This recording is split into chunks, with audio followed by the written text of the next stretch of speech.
Top 10 کے sponsor ہے رزاق enterprises. حج 2027 booking شروع، لمیٹڈ پیکیجز، آج ہی رابطہ کرے۔ السلام علیکم ناظرین، میں ہوں عاصم خان اور آپ دیکھ رہے ہیں BBN چینل۔ آئیے دیکھتے ہیں آج کی ٹاپ 10 نیوز۔ ایران کے سپریم لیڈر مجتبیٰ خامنئی نے امریکہ پر معاہدے کی بار بار خلاف ورزی کا الزام لگاتے ہوئے کہا کہ اس سے ثابت ہو گیا ہے کہ امریکی صدر ڈونلڈ ٹرمپ کے دستخط کی کوئی اہمیت یا بھروسہ نہیں رہا۔ انہوں نے اپنے پیغام میں کہا کہ امریکہ نے اپنے وعدوں کو توڑا ہے اور اسی وجہ سے ایران کسی بھی امریکی یقین دہانی پر بھروسہ نہیں کر سکتا۔ خامنئی نے امریکہ کو سخت وارننگ کرتے ہوئے کہا کہ اگر حملے اور دشمنی جاری رہی تو ایران اور اس کے حامی ایسا جواب دیں گے جو ہمیشہ یاد رکھا جائے گا۔ جارڈن میں ایرانی بیلسٹک میزائلز اور ڈرونز کے حملے میں 2 امریکی فوجی ہلاک اور 1 لاپتہ ہونے کے بعد ایران کے خلاف نئے ہوائی حملے کیے گئے ہیں۔ امریکی سینٹرل کمانڈ کے مطابق ان حملوں کا مقصد ایران کی فوجی صلاحیت کو کمزور کرنا اور حملے کے ذمہ داروں کو نشانہ بنانا تھا۔ پریزیڈنٹ ڈونلڈ ٹرمپ نے ان حملوں کی منظوری دی، جبکہ ایران نے دعویٰ کیا ہے کہ اس کے فوجی مرکزوں کو کوئی بڑا نقصان نہیں ہوا اور اس نے امریکہ کو سخت انجام کی دھمکی بھی دی ہے۔ ایران نے اعلان کیا ہے کہ اس نے امریکہ کے ساتھ ہوئے انٹرم معاہدے کی تمام پابندیوں کو فی الحال معطل کر دیا ہے۔ ایران کے ڈپٹی فارن منسٹر کاظم نے کہا کہ لگاتار امریکی ہوائی حملوں اور معاہدے کی خلاف ورزی کی وجہ سے تہران اب اس سمجھوتے پر عمل کا پابند نہیں رہے گا۔ ایران کا کہنا ہے کہ جب تک امریکہ حملے بند نہیں کرتا اور اپنی ذمہ داریاں پوری نہیں کرتا، تب تک کسی بھی قسم کی بات چیت یا معاہدے پر عمل ممکن نہیں ہے۔ فی الحال دونوں ملکوں کے درمیان تناؤ مزید بڑھ گیا ہے اور مڈل ایسٹ میں صورتحال اور زیادہ سنگین ہوتی جا رہی ہے۔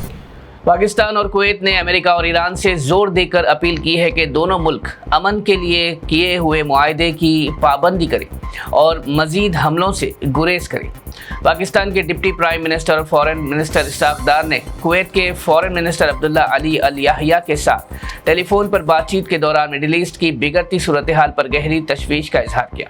دونوں رہنماؤں نے کہا کہ جنگ کسی کے حق میں نہیں اور تمام مسائل کا حل صرف بات چیت اور ڈپلومیسی سے ہی نکالا جا سکتا ہے۔ انہوں نے امریکہ اور ایران سے کہا ہے کہ وہ فوراً تناؤ کم کریں، امن کے معاہدے کی عزت کریں اور ایسے قدم اٹھانے سے بچیں جن سے پورے علاقے میں اور زیادہ بے چینی پیدا ہو سکے۔ سوشل ایکٹیوسٹ سونم وانگ چک کی صحت کے بارے میں صفدر گنج ہاسپٹل نے نیا ہیلتھ بلیٹن جاری کیا ہے۔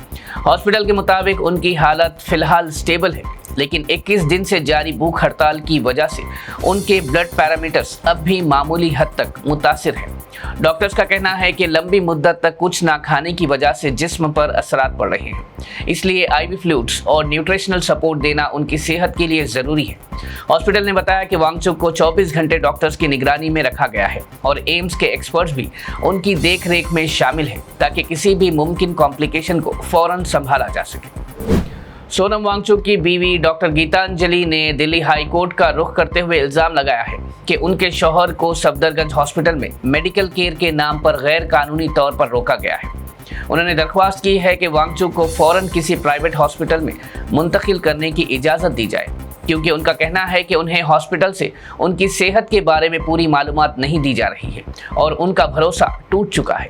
پٹیشن میں کہا گیا ہے کہ وانگ چک کی موومنٹ اور ملاقاتوں پر بھی پابندیاں لگائی گئی۔ دلی ہائی کورٹ نے اس درخواست پر فوراً سنوائی کے لیے رضامندی بھی دی ہے۔ AIMIM party chief barrister Asaduddin Owaisi نے جوہر یونیورسٹی کے خلاف کارروائی پر BJP اور یوگی حکومت کو نشانہ بناتے ہوئے کہا کہ BJP نہیں چاہتی کہ مسلمانوں کے بچے تعلیم حاصل کریں، اسی لیے یونیورسٹی کو توڑنا چاہتی ہے۔ انہوں نے کہا کہ اگر یونیورسٹی یا اس کے ذمہ داروں کے خلاف کوئی قانونی مسئلہ ہے تو اس کا فیصلہ عدالت اور قانون کے مطابق ہونا چاہیے، لیکن ہزاروں اسٹوڈنٹس کی تعلیم کو نقصان نہیں پہنچانا چاہیے۔ انہوں نے دعویٰ کیا کہ اتر پردیش میں مسلمانوں کی تعلیمی صورتحال پہلے ہی کمزور ہے اور ایسے قدم انہیں مزید پیچھے ڈھکیل دیں گے۔ اسد اویسی نے کہا کہ تعلیم ہر بچے کا بنیادی حق ہے اور حکومت کو تعلیمی اداروں کو بچانا چاہیے، نہ کہ انہیں ختم کرنا چاہیے۔ تلنگانہ وزیر اعلیٰ ریونت ریڈی نے BRS پر سخت تنقید کرتے ہوئے بے روزگار نوجوانوں سے اپیل کی ہے کہ وہ BRS کے جال میں نہ پھنسے۔ انہوں نے کہا کہ پچھلی BRS حکومت نے صرف نوکریوں کے نوٹیفیکیشنز جاری کیے، لیکن نوجوانوں کو اصل نوکریاں نہیں دی۔